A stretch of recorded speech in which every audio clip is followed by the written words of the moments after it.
Hello, I'm Professor Zubair Khan. Today we are going to learn about how to build vocabulary. Vocabulary ज़्यादा बढ़ाने के लिए बहुत important है। अगर आपको इंग्लिश सीखना है, इंग्लिश बोलना है, इंग्लिश लिखना है, इंग्लिश समझना है, तो आपको वोकेबलरी बहुत इंपॉर्टेंट है। इसके लिए आपको पूरा वीडियो देखना ज़रूरी है और ये आपके लिए बहुत इंपॉर्टेंट और सिग्निफिकेंट वीडियो है। तो चलिए हम देखते हैं।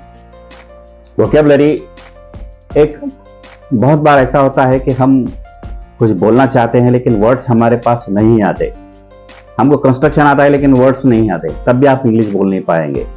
तो इसके लिए आपको अगर कुछ लिखना है, लेटर लिखना है, स्पीच लिखना है या कुछ ऐसे लिखना है, तब भी आपको वोकेबलरी वर्ड्स आपको साथ चाहिए। बिना वोकेबलरी के, बिना वर्ड्स के आप कोई भी लैंग्वेज, इंग्लिश छोड़ो कोई भी लैंग्वेज आप बोल नहीं सकते। तो इसके लिए हमको वोकेबलरी सीखना पड़ेगा, उसके लिए टाइम देना पड़ेगा। अब उसके लिए बहुत अच्छी मेथड जो मैं खुद फॉलो किया, मैं आपको बता रहा हूं कि डायरेक्ट वर्ड अगर आपको कुछ मालूम हो गया, सपोज कॉन्स्पिरेसी, साजिश, ये एक वर्ड मालूम हो गया लेकिन इसके मीनिंग आपको सिर्फ पता है, लेकिन कुछ दिनों के बाद आप उसको भूल जाएंगे। तो इसके लिए आपको एक तो वर्ड, उसका example,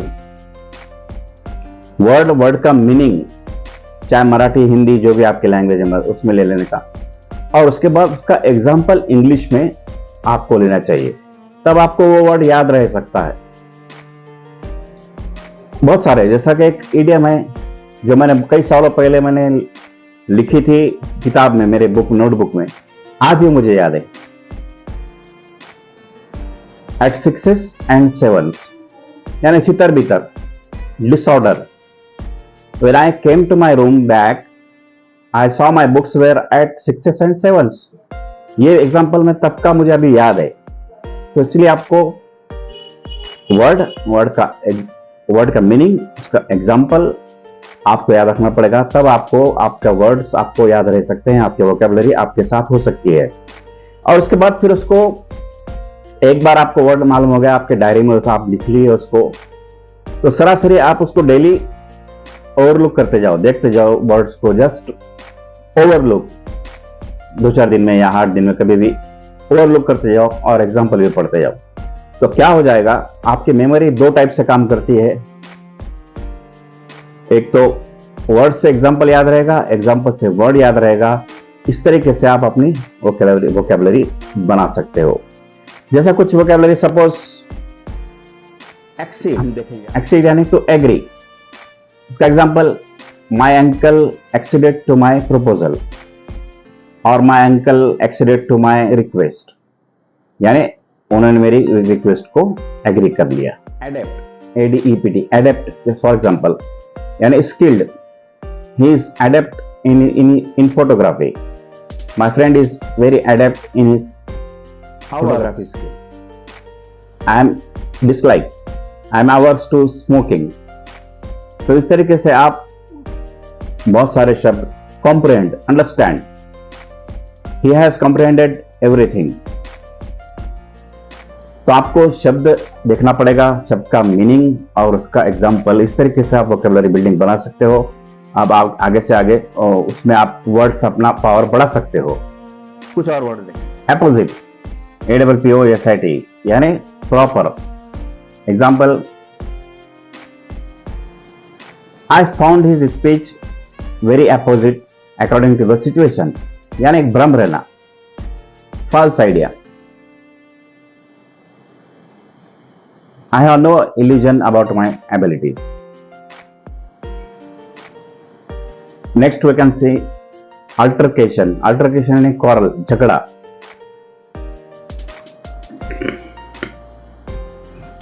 Where exchange during an altercation between 2 brothers, यानी दोनों भाइयों के बीच बहुत सारे हॉट वर्ड्स एक्सचेंज हुए हैं और जिनके झगड़े के दरमियान। अवोकेशन, अवोकेशन यानी pass time, hobby. My avocation is gardening. Apprehend, to fear, यानी डरना। The police apprehended the murderer, यानी पुलिस ने मर्डरर को बहुत ज्यादा डराया। एंटीपैथी यानी strong dislike, Example, Gandhiji's antipathy is known to all about non-violence. Imply, IMPLY, imply यानी to hint, some to suggest. Example,